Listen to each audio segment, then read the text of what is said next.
কৃষকের চেয়ার, শ্রমিকের চেয়ার, এরা ওই চেয়ারের মালিক। এই মালিক পক্ষ 5 বছরের জন্য একজনকে ভোট দিয়ে একজন প্রতিনিধি সেবক হিসেবে নিয়োগ করে। আমি 5 বছরের জন্য সেবক হয়েছিলাম। সেই সেবক বানিয়েছিলেন এই মালিকরা। আমি রাস্তাতে যখন গাড়ি নিয়ে যেতাম, এসি গাড়ি নিয়ে, তখন আমি যখনই এই মালিক পক্ষ আমি দেখতাম, আমি গাড়ির গ্লাস খুলে আমি তাদেরকে আমি সালাম দিতাম। আপনারা সর্বসময় আমি সালাম দিয়ে চলেছি।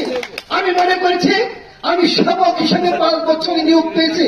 আমার দায়িত্ব এবং কর্তব্য মালিকদেরকে সবসময় সম্মান করা, শ্রদ্ধা করা, তাদের সালাম করা। আমি সেই দায়িত্ব গ্রহণ করতাম। আমার অফিসে একজন রিক্সাওয়ালাও গেলেও তাকে আমি চেয়ারে বসিয়ে 1 কাপ চা, 1টি বিস্কুট খাওয়ানোর চেষ্টা করেছি। তাকে কোন সময় ঘৃণার চোখে আমি দেখি নাই। আপনারা দেখবার কথা প্রিয় ভাই আমার। আমি 10 বছরের চেয়ারম্যান, 10 বছরের অভিযাত্রায় একটি সময়ের জন্য আমি আমার নিজে অনেক বড় অর্থবিত্তের মালিক হইতে হবে, একটি সময়ের জন্য আমি ভাবি নাই। প্রিয় ভাই আমার, আমি মনে করি জনগণের সেবা করতে এসেছি। আমি প্রথম জীবনে যখন চেয়ারম্যান হলাম, তখন চেয়ারম্যান হয়ে আমার একজনকে আমি অনুসরণ করে, একজন ইমানওয়ালা মানুষ, তার কাছে গিয়েছিলাম আমি সালাম করতে। তখন তিনি আমাকে বলেছিলেন, বাবাজি, তুমি চেয়ারম্যান হয়েছ, আমি খুশি হয়েছি। তোমার কাছে আমি একটি নির্দেশ, তোমার দ্বারা যেন তোমার এলাকার মানুষের হক কোন সময় নষ্ট না হয়, সাধারণ মানুষের হক তুমি আত্মসাৎ করবে না।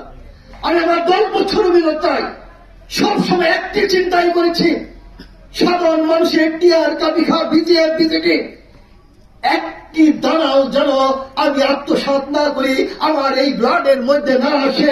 আমি সর্বসময় চিন্তা করেছি, এই ব্লাডের মধ্যে আমি সবসময় হালাল পয়সা ঢুকানোর চেষ্টা করেছি। আমি আমার ব্যবসা আছে, সুগন্ধা হোটেল আছে, মেডিকেল হসপিটাল আছে, বাসাইলের একটি বাড়ি আছে, সেখান থেকে যে আয় হয় সেটাই দিয়ে আমি রাজনৈতিক ব্যয় নির্বাহ করার চেষ্টা করি। প্রিয় ভাই আমার ফ্যামিলি মেনটেন করার চেষ্টা করি। আমি একটি পয়সা হারাম পয়সা আমি আমার ব্লাডের মধ্যে কোন সময় ঢুকানোর স্বপ্ন দেখি না। আপনাদের সন্তান চেয়ারম্যান ছিল বাবুল, আপনি চেয়ারম্যান, মেম্বাররা আর যাই হোক উপজেলা কোন চরিত্রের তারা জানে, কন্ট্রাক্টররা জানে। তাদের কাছে একান্তে জিজ্ঞাসেন, তারা যত উন্নয়নের বিল টিল তুলে উপজেলা চেয়ারম্যানকে কোন পিসি দিতে হয় কিনা আপনারা চেয়ারম্যানের কাছে একান্তে জিজ্ঞাবেন। উপজেলা চেয়ারম্যান কোন পিসি খায় কিনা আপনারা জিজ্ঞাবেন। অনেক ভাই বিএনপির আছে, অন্য দলের আছে, তাদের কাছে জিজ্ঞাবেন উপজেলা চেয়ারম্যান 2 বার ছিল, তাকে কোনদিন পিসি দিতে হয় কিনা। প্রিয় ভাইরা, আমি সততার সাথে আমি 10টি বছর চেয়ারম্যান করেছি। মাঝখানে আমি 5 বছর ছিলাম না। এই 5 বছর বাসাইলের মানুষ এতিম হয়ে গেছিল। আপনাদের একদলার আইসালার একটি অংশের জনগণের বিবেকের কাছে আমি প্রশ্ন রাখতে চাই, আমি 5টি বছর সেবা করেছি আর তিনিও 5 বছর সেবা করেছে। এই দল 2 জনের সেবাটা কম্পেয়ার করেন আপনারা, তুলনা করেন আপনারা। তুলনা করে যদি আমি আমার চেয়ে তিনি ভালো সেবা দিয়ে থাকেন, তাকে ভোট দেন, আমার কোন আপত্তি নাই। আর যদি তার চেয়ে আমি ভালো সেবা দিয়ে থাকি, তাহলে তো আপনাদের বিবেকের রায় আমি প্রত্যাশিত করতে পারি। আমার অধিকার রয়েছে। যদি সেটা আপনারা না দেন, তাহলে আপনাদের বিবেকের কাছে আপনারা কিন্তু দংশিত হবেন। আমি আমার 5 বছর অভিজ্ঞতায়, 10 বছর অভিজ্ঞতায় একটি সময়ের জন্য আমি কোন সময় ভাবি নাই যে কে বিএনপি, কে আওয়ামী লীগ, কে জাতীয়বাদী, কে গামছা লীগ করে। আমি মনে করেছি বাসাইলের জনগণের সেবক আমি, সকল মানুষের সেবক আমি, সকল মানুষ হচ্ছে আমার। এই দৃষ্টিভঙ্গির আলোকে আমি চালিয়েছি আমার উপজেলাটাকে। একজন মানুষ গেলে তাকে কোন সময় ভাবি নাই আপনি বিএনপি করেন কিনা। কেউ কি আমার 18 পেয়েছে? বিএনপি করেন না, অন্য দল করেন।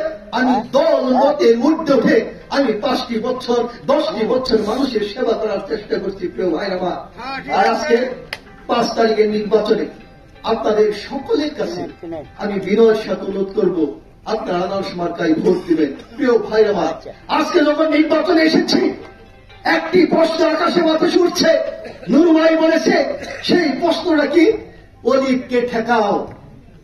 আমি নামাজ পড়তে এনে আসার আগে নামাজে ঢুকতেছি, আমাদের মান্নান চাচা না লম্বা কালো করে, হ্যাঁ, মান্নান ঘোষ চাচা, তিনি লাল মাহমুদ ভাই বাবা, তাই না?